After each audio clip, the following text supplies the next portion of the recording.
Chapter 7 of Alice's Adventures in Wonderland. A Mad Tea Party. There was a table set out under a tree in front of the house, and the March Hare and the Hatter were having tea at it. A dormouse was sitting between them, fast asleep, and the other two were using it as a cushion, resting their elbows on it and talking over its head. Very uncomfortable for the dormouse, thought Alice, only as it's asleep, I suppose it doesn't mind. See, there's the little guy asleep. The table was a large one, but the three were all crowded together at one corner of it. No room! No room! They cried when they saw Alice coming. There's plenty of room, said Alice indignantly, and she sat down in a large armchair at one end of the table.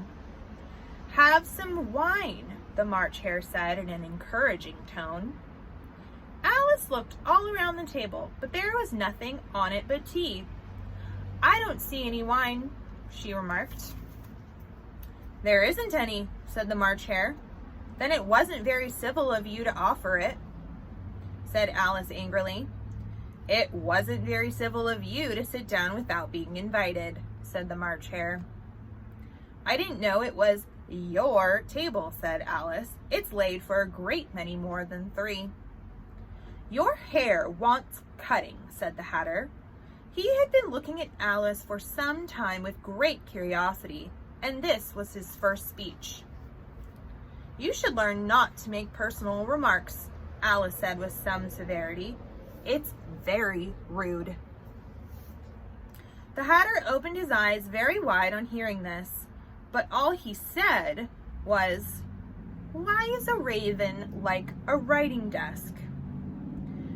Come, we shall have some fun now, thought Alice. I'm glad they've begun asking riddles. I believe I can guess that, she added aloud. Do you mean that you think you can find out the answer to it? Said the March Hare. Exactly so, said Alice.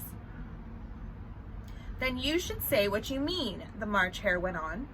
I do, Alice hastily replied. At least I mean what I say. That's the same thing, you know. Not the same thing a bit, said the Hatter. Why, you might as well say that I see what I eat is the same as I eat what I see. You might just as well say, added the March Hare, that I like what I get is the same thing as I get what I like. You might just as well say, added the Dormouse, which seemed to be talking in its sleep, that I breathe when I sleep is the same thing as I sleep when I breathe. It is the same thing with you, said the Hatter, and here the conversation dropped, and the party sat silent for a minute, while Alice thought over all she could remember about ravens and writing desks, which wasn't very much. The Hatter was the first to break the silence. What day of the month is it? He said, turning to Alice. He had taken his watch out of his pocket and was looking at it uneasily, shaking it every now and then and holding it to his ear. Alice considered a little and then said, The 4th. 2 days wrong, sighed the Hatter.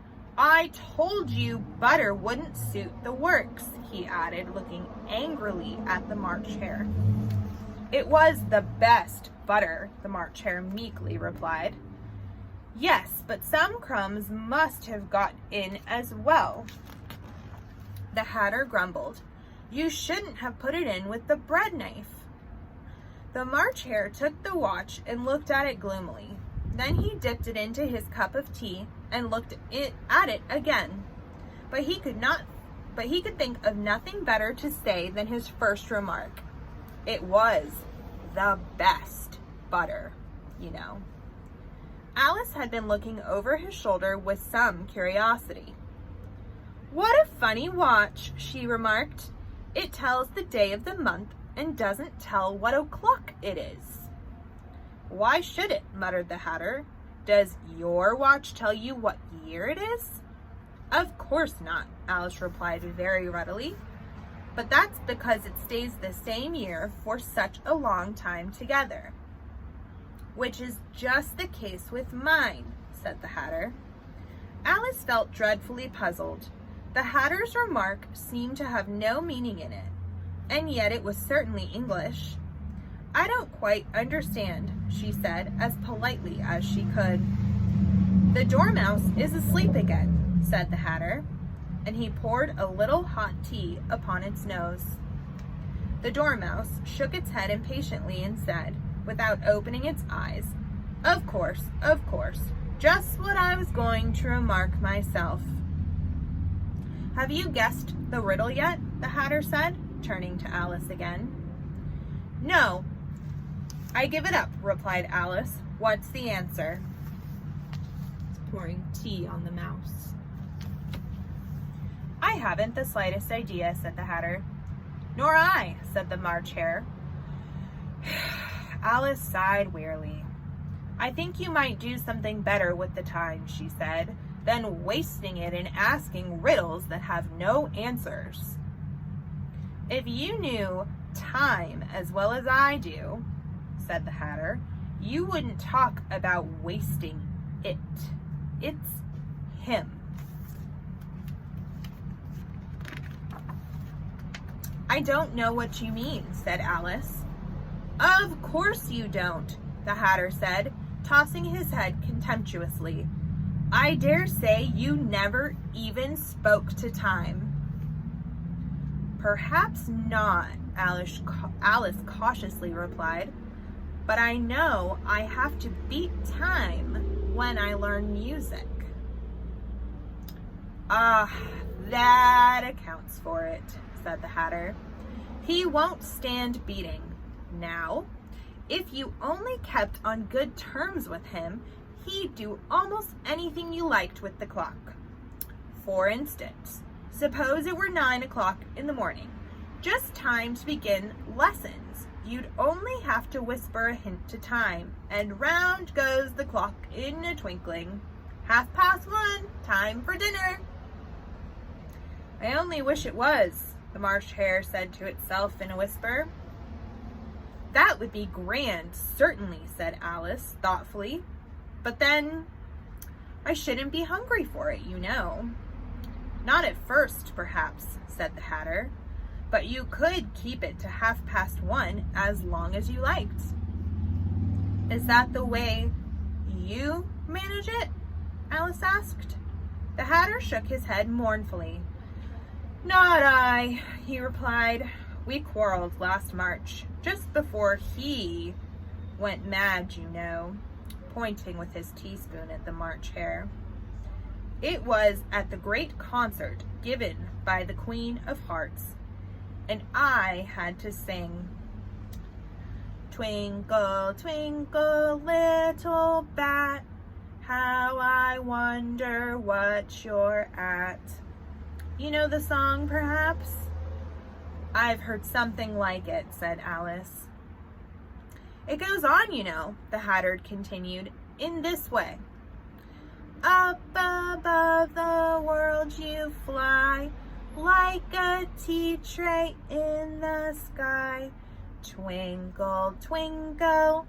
Here the Dormouse shook itself and began singing in its sleep. Twinkle, twinkle, twinkle, twinkle, and went on for so long that they had to pinch it to make it stop. Well, I'd hardly finished the first verse, said the Hatter, when the Queen bawled out, He's murdering the time! Off with his head! How dreadfully savage! Exclaimed Alice. And ever since that, the Hatter went on in a mournful tone, he won't do a thing I ask. It's always 6 o'clock now. A bright idea came into Alice's head. Is that the reason so many tea things are put out here? She asked. Yes, that's it, said the Hatter with a sigh. It's always tea time, and we've no time to wash the things in between whiles. Then you keep moving round, I suppose, said Alice. Exactly so, said the Hatter. as the things get used up. But what happens when you come to the beginning again? Alice ventured to ask. Suppose we change the subject, the March Hare interrupted, yawning. I'm getting tired of this. I vote the young lady tells us a story. I'm afraid I don't know one, said Alice, rather alarmed at the proposal. Then the Dormouse shall, they both cried. Wake up, Dormouse! And they pinched it on both sides at once. The Dormouse slowly opened its eyes. I wasn't asleep, it said in a hoarse, feeble voice. I heard every word you fellows were saying. Tell us a story, said the March Hare. Yes, please do, pleaded Alice. And be quick about it, added the Hatter, or you'll be asleep again before it's done. Once upon a time there were 3 little sisters, the Dormouse began in a great hurry, and their names were Elsie, Lacey, and Tilly, and they lived at the bottom of a well. What did they live on? Said Alice, who always took a great interest in questions of eating and drinking. They lived on a trickle, said the Dormouse after thinking a minute or two. They couldn't have done that, you know, Alice gently remarked. They would have been ill. So they were, said the Dormouse. Very ill. Alice tried a little to fancy to herself what such an extraordinary way of living would be like, but it puzzled her too much. So she went on. But why did they live at the bottom of a well? Take some more tea, the March Hare said to Alice very earnestly. I've had nothing yet, Alice replied in an offended tone, so I can't take more. You mean you can't take less, said the Hatter. It is very easy to take more than nothing. Nobody asked your opinion, said Alice. Who's making personal remarks now? The Hatter asked triumphantly.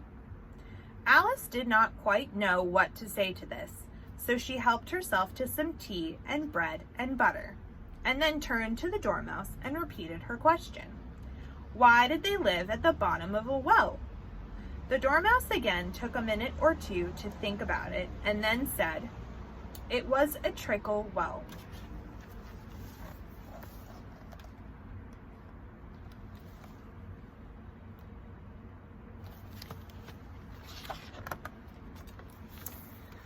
There's no such thing. Alice was beginning very angrily, but the Hatter and the March Hare went, Shh, shh. And the Dormouse sulkily remarked, If you can't be civil, you'd better finish the story for yourself. No, please go on, Alice said very humbly. I won't interrupt you again. I dare say there may be one. One indeed, said the Dormouse indignantly.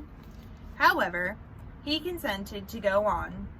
And so, these 3 little sisters, they were learning to draw, you know. What did they draw? Said Alice, quite forgetting her promise. Treacle, said the Dormouse, without considering it all this time. I want a clean cup, interrupted the Hatter. Let's all move one place on. He moved on as he spoke, and the Dormouse followed him. The March Hare moved into the Dormouse's place, and Alice rather unwillingly took the place of the March Hare. The Hatter was the only one who got any advantage from the change, and Alice was a good deal worse off than before, and as the March Hare had just upset the milk jug into his plate. Alice did not wish to offend the Dormouse again, so she began very cautiously, but I don't understand. Where did they draw the treacle from? You can draw water out of a water well, said the Hatter, so I should think you could draw a treacle out of a treacle well. Eh, stupid? But they were in the well, Alice said to the Dormouse, not choosing to notice that last remark. Of course they were, said the Dormouse. Well in. The answer so confused poor Alice that she let the Dormouse go on for some time without interrupting it. They were learning to draw, the Dormouse went on. yawning and rubbing its eyes, for it was getting very sleepy. And they drew all manner of things, everything that begins with an M. "Why with an M?" said Alice. "Why not?" said the March Hare. Alice was silent. The Dormouse had closed its eyes by this time and was going off into a doze, but on being pinched by the Hatter, it woke up again with a little shriek and went on. "That begins with an M, such as mousetraps, and the moon, and memory, and muchness. You know, you say things are much of a muchness. Did you ever see such a thing as a drawing of a muchness?" "Really, now you ask me," said Alice, very much confused.